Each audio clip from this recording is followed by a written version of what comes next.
अपने हाथों को उठाओ। Thank you Jesus. खुदा बाप, आज तेरा पवित्र आत्मा तेरे लोगों की ज़िंदगी में बड़े कार्य करे। इस वचन के ज़रिए से तेरी नॉलेज, तेरे वचन का ज्ञान भरपूरी के साथ इनकी ज़िंदगी में वास करे। जब ये खुदावन तेरे वचन की गहराई में, तेरे वचन के ज्ञान में चलें तो शैतान इनको मूर्ख ना बनाने पाए और ये शैतान को अपने पाँव के नीचे कुचल कर हराएं खुदावन। उसके जलते हुए तीरों को बुझा सकें। तेरे आत्मा के हथियारों के साथ इक्विप हो के खुदावन तेरे मस्से, तेरे स्वभाव में चलें खुदावन। तेरे वचन की रोशनी इनको गाइड करे मेरे सामर्थी परमेश्वर। तेरा आत्मा आज इनको इस वचन के जरिए ब्लेस करे, हील करे, डिलीवर करे, चंगा करे खुदावन, आज़ाद करे खुदावन। प्रभु यीशु मसीह के पवित्र और सामर्थी नाम में हम मांगते हैं, आमीन आमीन। God bless you all. खुदावन के नाम में आपका स्वागत है सबका। एक चीज़ जो आपको मैं पवित्र आत्मा के ज़रिए से बताना चाहता हूँ वो ये है कि परमेश्वर बड़े ध्यान से आपको देखता है कि जब वो आपको कोई बरकत देता है।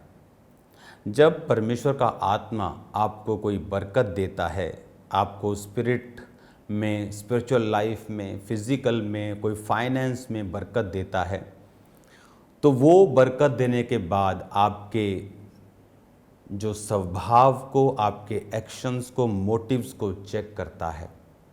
कई बार लोग जब परमेश्वर में चलते हैं और परमेश्वर उनकी आत्मिक उन्नति करता है या उनको बरकत देता है, उन्हें लगता है कि वो नेचुरली इसमें बढ़ रहे हैं, लेकिन फिर परमेश्वर उस बरकत को जब उनकी लाइफ में कम कर देता है, उनको मालूम होता है कि नहीं, वो परमेश्वर की ओर से थी, और फिर से वो प्रभु को पुकारते हैं और बरकत को पाते हैं। आज यही वचन हम परमेश्वर के इस बुक से सुनेंगे, खुदावंद के पवित्र कलाम में से आज हम उन वचनों को सुनेंगे। तो किस लिए हम बुलाए गए हैं? जिस तरह मैंने आपको पिछली टीचिंग्स में बताया था कि परमेश्वर ने जगत के निर्बलों को, तुच्छों को, जो हैं ही नहीं, जो व्यर्थ हैं, उन्हें चुन लिया कि जो अपने आप को कुछ समझते हैं, मजबूत हैं, बलवान हैं, अमीर हैं, उन्हें लज्जित करने के लिए। तो ये परमेश्वर का जो है प्लान है आपकी लाइफ में। गिनती की पुस्तक 9 उसकी 15 आयत में हम पढ़ेंगे। ये परमेश्वर का प्लान है आपकी लाइफ में कि परमेश्वर ने आपको चुना है किस काम के लिए? आपकी ज़िंदगी में आपको ब्लेस करके, आपको खड़ा करके, स्ट्रॉन्ग करके, मजबूत करके।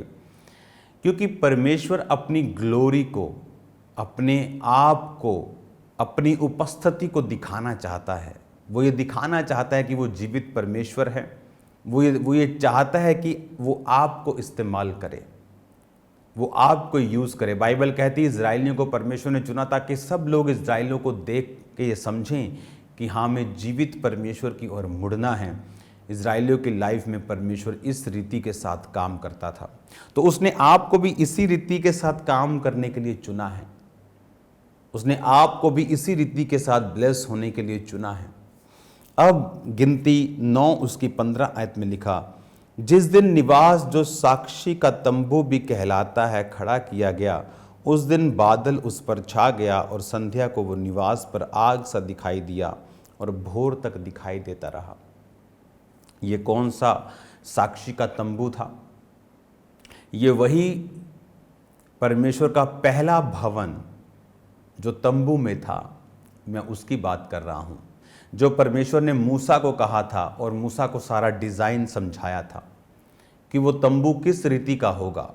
और तंबू ये मत सोच रहे जो हम लगाते हैं तंबू, 4 बांस खड़ा किया, ये वो तंबू नहीं था। ये स्ट्रॉन्ग था, जिस तरह घर बनाए जाते उस तरह का स्ट्रॉन्ग एक निवास स्थान था, लेकिन तंबू का बना हुआ। अगर आप पुराने टाइम में स्टडी करेंगे तो राजाओं के भी तंबू लगते थे। इसका मतलब ये नहीं वो तंबू आज वाले जो बम्बुओं के साथ तंबू लगता है, वो नहीं। वो तंबू वाकई में आलीशान घर की तरह होते थे, और ये तंबू भी सोने और चांदियों से और परमेश्वर की उपस्थिति से ये भरा हुआ तंबू था। तो परमेश्वर ने मूसा को दिखाया कि किस तरह से तूने तंबू बनाना है, पवित्र स्थान बनाना है, परम पवित्र स्थान बनाना है, बाहर का आउटर कोर्ट बनाना है, पीतल की होदी रखनी है, जहाँ पर हाथ मुंह धोकर लोग आगे अंदर आया करेंगे, वो सारी चीज़ें परमेश्वर ने उसको सिखाई और बनाई। और बाइबल कहती जिस दिन वो खड़ा किया गया, परमेश्वर का जो बादल था उस पर छा गया और रात को वो बादल में से आग दिखाई देती थी। और अब ये बात आपको ध्यान से समझनी है कि परमेश्वर ने इज़राइलियों को बुला लिया, परमेश्वर ने अपनी महिमा के लिए उन्हें बुलाया और बोला कि तुम मेरी महिमा के लिए बुलाए गए हो और चुने गए हो। अब इज़राइली बुला तो लिए गए, अब वो जंगल में हैं और परमेश्वर कहता कि मैं कनान देश तुमको दूंगा और कनान देश में दूध और शहद की जो हैं वो नदियां बहती हैं। लेकिन हम ये सब जानते हैं कि इंसान का बनाया हुआ जो प्लान्स है वो काम नहीं करता, मोस्टली वो काम नहीं करता। इसलिए आज मोस्ट ऑफ द पीपल, दुनिया में जो ज़्यादातर लोग हैं वो निराश हैं। अब ज़्यादातर मैं लोगों की बात कर रहा हूँ। कोई फाइनेंस में निराश है, उसका काम नहीं चल रहा, बढ़ नहीं रहा। कोई परिवार से निराश है, अगर काम सही चल रहा है तो बीवी का मुंह उधर है, बच्चों का मुंह उधर है। मोस्टली लोग निराश हैं। इज़राइलियों को ये बात मालूम थी कि परमेश्वर, अगर मुझे कनान देश में जाना है, कनान में कौन रहते थे? वो जो नूह था उसके वंशज, स्ट्रॉन्ग पीपल, शारीरिक रूप से स्ट्रॉन्ग, मजबूत, गढ़ों वाले लोग, हथियारों वाले लोग। और इनको मालूम था, इज़राइल को मालूम था, ये लोगों को मालूम था कि हम उन्हें नहीं पा सकते, कब्जा नहीं कर सकते। लेकिन इन्होंने परमेश्वर के मिरेकल्स को देखा था। मिस्र में परमेश्वर के मिरेकल्स को देखा था कि पूरे मिस्र में अंधेरा छाया लेकिन इनके ऊपर उजाला है। उनके पशु गढ़ों से, औलों से मर रहे हैं और इनके उसी तरह से आनंद ले रहे हैं। उनके पहलोठे मारे गए, इनके एक डॉग भी नहीं मरा। बाइबल कहती कुत्ता भी इज़राइलियों पर नहीं भौंका। तो इज़राइलियों ने ये मिरेकल्स को देखा हुआ था। इज़राइलियों को मालूम था कि मिस्र जैसे देश के चंगुल से निकलना ये आसान नहीं था। फिरौन जैसे राजा को हराना, उसकी पूरी सेना को समुद्र में डालकर परमेश्वर ने मार दिया, ये आसान नहीं था। तो इज़राइल को यह भी मालूम था कि अब हम जंगल में हैं, लेकिन हमें अगले जीवन का जो पथ है, अपनी बुलाहट है, जो हमें कैप्चर करना है, उसके लिए हमें परमेश्वर की उपस्थिति की ज़रूरत है। तो बाइबल कहती है कि जब वो तंबू खड़ा किया गया तो बादल उस पे आया। जब बादल उस पे आया तो रात को वो आग दिखाई देती थी, दिन को बादल दिखाई देता था। और लिखा जब जब वो तंबू बादल चल पड़ता था तो इनको मालूम होता था कि चलो भी अपने अपने डेरे इकट्ठे करो। 12 गोत्र, लेवी, तंबू का सारा सामान, किसी के पास ड्यूटी थी परमेश्वर के हाथ का जो लिखा हुआ संदूक था, वो पात्र थे, उसको उठाना। किसी की ड्यूटी थी जीसस क्राइस्ट वाला स्थान जहाँ पर 7 दीवटे हैं, भेंट की रोटी मेज पर रखी, वो उठाना। किसी की जिम्मेवारी पूरे उस बाकी स्ट्रक्चर को उठाना थी। तो अलग अलग ड्यूटीज होती थी। जैसे बादल आगे जाता था ये सारा सामान समेटते थे। इज़राइल के 12 गोत्र अपने अपने तंबू, ये आसान, सुनो ध्यान से। हम कई बार जब बाइबल सुनते हैं हम समझते नहीं। अपने आप को उस पोजीशन पे रख के देखो। इमेजिन करो हम सब खामबरा चर्च के बिलीवर्स, 5-6 लाख लोग हम एक जगह इकट्ठे हैं।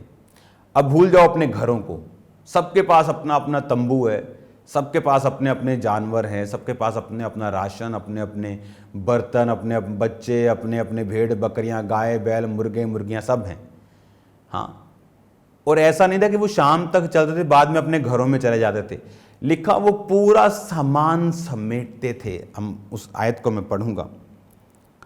18 आयत में, यहोवा की आज्ञा से इजरायली प्रस्थान यानी चलते थे, यहोवा की आज्ञा से डेरे खड़े करते। जितने दिन तक बादल निवास पर ठहरा रहता उतने दिन वो डेरे डाले पड़े रहते थे। 20 आयत में लिखा, कभी कभी बादल थोड़े दिनों तक रहता तो वो यहोवा की आज्ञा से डेरे डाले पड़े रहते थे, फिर यहोवा की आज्ञा से आगे चलते थे। 21 आयत में लिखा, कभी कभी बादल केवल शाम से भोर तक रहता, कभी कभी भोर को उठ जाता, वो प्रस्थान करते थे। कभी कभी वह रात दिन बराबर रहता तो बादल उठ जाता, वो प्रस्थान करते थे। बादल कभी 2 दिन, कभी 1 महीना, कभी वर्ष भर निवास पर ठहरता और इजरायली अपने डेरों में रहते और प्रस्थान नहीं करते थे। जब बादल चलता था तो वो चलते थे। इमेजिन करो कि आप आज यहां पर पहुंचे हो। हाँ, आप बोलते हो कि ओ सुबह खामबरा चर्च गए थे, शाम को घर पहुंचे, थक गए बसों में। आप 1 दिन में थक गए। इमेजिन करो, वो रोज बादल चलता था तो लेवियों को मालूम था, चलो भी तंबू का सारा सामान, इतना पवित्र सामान, कितने प्यार से संभाल कर, कितने कंट्रोल में, कपड़ों में लपेट कर पवित्र चीज़ों को कंधों पे उठा के चलते थे। तंबू के सामान के लिए गाड़ियां थी उनके पास, जो बाकी तंबू का सामान था वो गाड़ियों पे नहीं रख सकते थे। जो पवित्र जो चीज़ें थी वो कंधों पे उठानी थी, और जो बाकी तंबू का पर्दे, तंबू की बाकी चीज़ें, स्ट्रक्चर, कुर्सियां, वो उनको गाड़ियों पर रख कर लेके चलना था। तो हर एक को ड्यूटी दी गई थी। बाकी गोत्र, जो 12 गोत्र थे, 6 लाख युद्ध करने वाले उनमें पुरुष थे, इसका मतलब वो 20 लाख से भी ज्यादा लोग थे। लेडीज थी, टीनेजर थे, बुजुर्ग थे, सब लोग थे। इमेजिन करो, 20 लाख लोग देख रहे हैं, तंबू निकल गया आगे, वो जो बादल है वो आगे जा रहा है, पूरा घर लेके चलना है उनको बर्तन पैक करने हैं, उनको राशन पैक करना है, तंबू पैक करना है, छोटे बच्चे, बड़े बच्चे, बुजुर्ग, कपड़े, गाय, बैल, भैंसे सब लेना है और फिर चलना है। बादल रुका, वो रुके, तंबू खड़े किए, शाम को बादल फिर चल पड़ा है। अब फिर सामान पैक करें सारा। क्या सिखा रहा था परमेश्वर उनको, कि आत्मिकता की जो राह है वो आसान नहीं है। जब हम स्पिरिट को फॉलो करते हैं और गॉड्स प्रेजेंस को फॉलो करते हैं, that's not a easy thing. उसमें एफर्ट लगता है, उसमें फ्रस्ट्रेशन लग सकती है, उसमें मुश्किल लग सकता है, नॉनसेंस भी लग सकती है।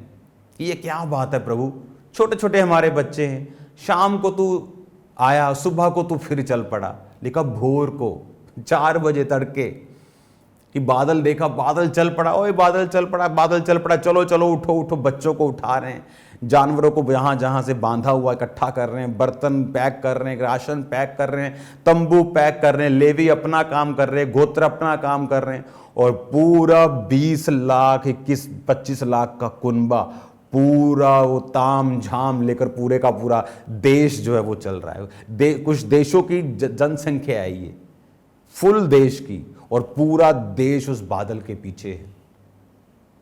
हालेलुया। तो आप इमेजिन करो, आज इजरायलियों की पॉपुलेशन 70 लाख के करीब होगी आई थिंक।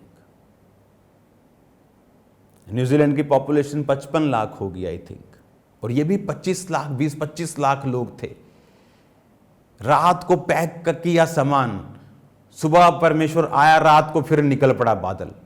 कभी 2 दिन के लिए, चलो ऐसा लगता है 2 दिन कि लगता है बादल रुकेगा, सामान समून तंबू अपने टाइट किए, रस्सियां बांध रही हैं, लेडीज लोग सामान लगा रही हैं, चावल पूरे पैक, रसोई बना रही हैं, और देखा 2 दिन बाद वो फिर चल पड़ा, फिर सामान पैक किया और फिर आके।